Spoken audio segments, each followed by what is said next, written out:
I can tell you one thing for certain. God was the first to cry. He was the first to cry for your boy. Yes, I believe that. By the time Martin Luther King had come, the work had already been laid out. People have already paid a price. Folk were still being hung. And in this very present day, they're hanging men and women on trees just like they did 40, 50, 60, and 70 years ago. The world is all messed up. The nation is sick. Trouble is in the land. Confusion all around. Hate is a strong word. And for the last 12 months, we have seen it at its worst.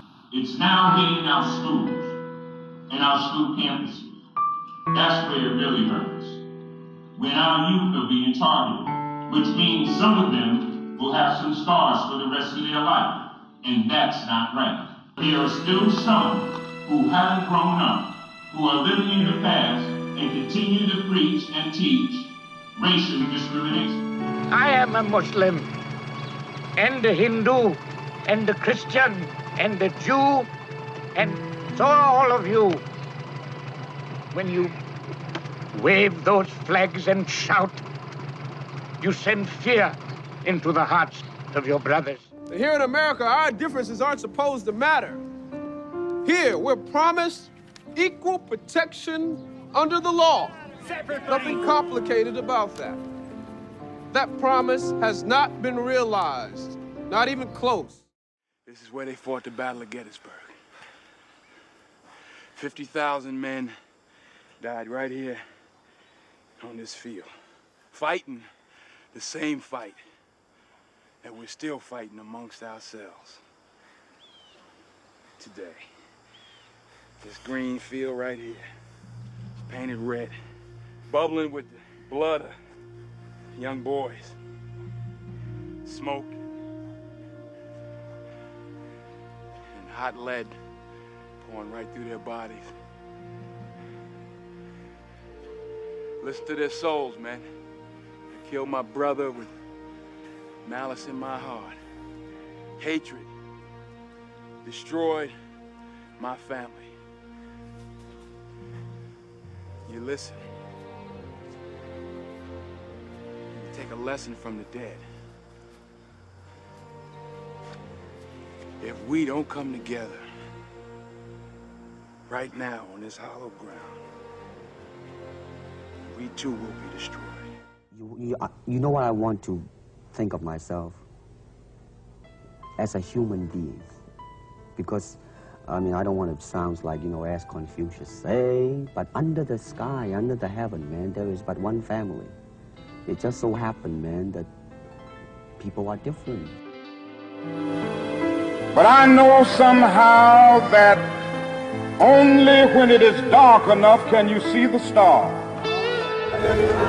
One of the foot soldiers was a woman who said she was 14 years old when she marched. She was so scared. The woman who is 111, she made her go through with the march because she said, if you walk away now, you'll let your fears guide you and rule you forever. But the right to pursue happiness for so many is stripped away. It's raped. It's abused. It's taken by force, fraud, or coercion. It is sold for the momentary happiness of another. Which brings me to this. What I know for sure is that speaking your truth is the most powerful tool we all have. And I'm especially proud and inspired by all the women who have felt strong enough and empowered enough to speak up and share their personal stories. Each of us in this room are celebrated because of the stories that we tell. But it's not just a story affecting the entertainment industry.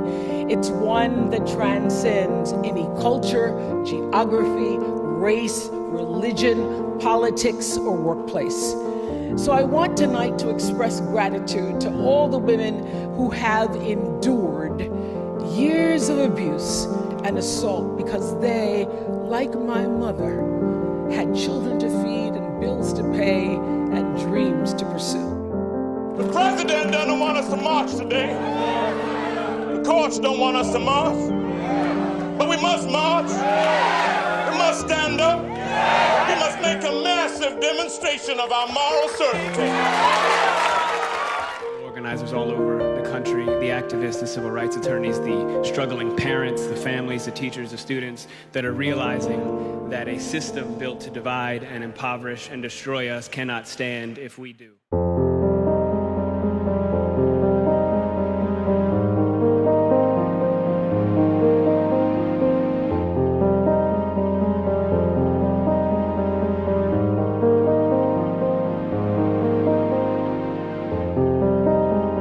You that are here today are saying, let's make some changes.